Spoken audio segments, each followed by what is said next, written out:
The invasion of the Soviet Union, in the unanimous opinion of many historians, was a fatal, if not suicidal, mistake by Adolf Hitler and the entire leadership of the Third Reich. This decision, made at the pinnacle of power, predetermined the collapse of the Hitler regime and changed the course of world history. Operation Barbarossa, the basis of this attack, was built on the concept of Blitzkrieg, or lightning war. The Germans, intoxicated by easy victories in Europe, were absolutely certain of their triumph and did not even consider the possibility of failure. In their minds, the Wehrmacht, this invincible machine, was supposed to easily crush the Red Army in the western regions and swiftly capture key industrial centers, depriving the Soviet Union of the economic potential to continue resistance. Remarkably, German intelligence wasn't blind. The Germans were well aware of the significant number of tanks and aircraft in the Soviet forces. However, this information did not cause them much alarm. In their eyes, the Red Army, having suffered from Stalin's purges, was perceived as a colossus with feet of clay. The German High Command believed that after the first devastating blows, Soviet industry would be paralyzed and unable to provide the front with the necessary resources. The formation of new divisions, in their opinion, would become impossible, and the USSR would inevitably collapse, and, as they calculated, half a century earlier than it actually happened, and for completely different reasons. This fundamental error in assessing the enemy became one of the main causes of the catastrophe on the Eastern Front. Much has been said about this, of course. However, there are other aspects of this story that deserve closer attention. After these fatal miscalculations, based on arrogance and underestimation of the enemy, the Germans stubbornly continued to act in the same vein. The first months of fighting clearly demonstrated that reality was far from their plans. Yes, the Red Army suffered enormous, irreplaceable losses in manpower and equipment, retreated under the onslaught of the Wehrmacht, and the Germans were able to occupy vast Soviet territories. However, the results achieved were far from those planned. Instead of a quick and unconditional triumph, the Wehrmacht encountered stubborn resistance, and the deadlines allotted for Operation Barbarossa were irrevocably slipping away. The German tank groups, which were supposed to be the spearhead of the Blitzkrieg, suffered significant losses, which seriously hampered the advance. So what measures did the leadership of the Third Reich and Adolf Hitler personally take at this critical moment? Paradoxically, instead of mobilizing all forces and resources to continue the offensive, they reduced military production. This decision, dictated by a false confidence in imminent victory, proved to be a strategic mistake that subsequently cost Germany dearly. Later, in 1943-1944, the Germans had to feverishly increase military production, trying to make up for lost time. Not without some success, of course, given the ruthless exploitation of forced labor and the use of the capacities of captured European enterprises. More accurately, production was reoriented to the needs of the Navy and Air Force, reflecting the shift in strategic priorities of the Third Reich. Nevertheless, by July 14th, Hitler was convinced that the war had been won and ordered the reorientation of military production to naval and air force orders, while tank production was reduced. 1000D. Hitler hoped to begin withdrawing some infantry units as early as August and armored units in September, leaving only 50-60 divisions to support the Arkhangelsk-Astrakhan line and punitive expeditions beyond the Urals. This plan proved absurdly optimistic. As often happens in history, the bitter truth about the real state of affairs reached the highest authorities gradually, up the chain, from ordinary soldiers and junior officers of the Wehrmacht to the generals, and from them to the top leadership. Initially, even the chief of the General Staff, Franz Halder, wrote in his diaries about his confidence in a quick victory. The campaign is won in 2 weeks. However, only a few weeks passed, and his mood changed dramatically. The reality of the Eastern Front turned out to be much harsher than he had imagined.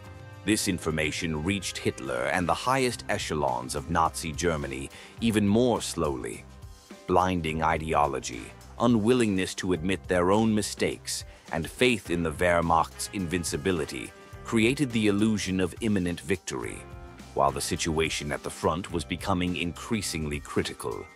What period was most successful for the Germans in terms of tank production? Paradoxically, it was 1943-1944, when Germany had already suffered defeats near Moscow and Stalingrad. 1944 was the record year. The Germans managed to produce almost 19,000 tanks.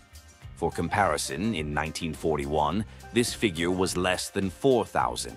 In other words, the Germans were brilliantly prepared for short, lightning campaigns in Europe. However, they fatally underestimated the Soviet Union's ability to wage a long, exhausting total war, endure colossal losses, including territorial ones, and ultimately emerge victorious from this deadly confrontation. Characteristically, German generals, who had previously easily taken out European countries, stubbornly clung to outdated data and illusions in the war against the USSR. They continued to believe that there would be no new Soviet divisions, that the Soviet Union was about to disintegrate, and so on. This inability to adequately assess the enemy became one of the key reasons for their defeat. The main mistake was ignoring the process of permanent mobilization initiated by the Soviet leadership. It was considered an insignificant factor, but it was the most important reason for the failure of the Blitzkrieg. 1000D. New formations were able to stop the German divisions and tank groups that had suffered heavy losses on the way from the border to Moscow. 1000D. Despite the fact that the Germans recorded the appearance of new divisions at the end of July, Berlin took no countermeasures. 1000I. Of course, ideology also played a role here, leaving little room for rationality. This was compounded by easy victories in Europe and the snobbish attitude of many German military leaders towards Russia since the First World War, if not earlier. 1000D. The German command needed to make a new push towards Moscow or begin transferring fresh formations to the Eastern Front. Neither was undertaken in time. 1000D. The Hitlerites made a conceptual error. Even after seeing the new divisions, they did not conclude that there would be many waves of formations and that they needed to react.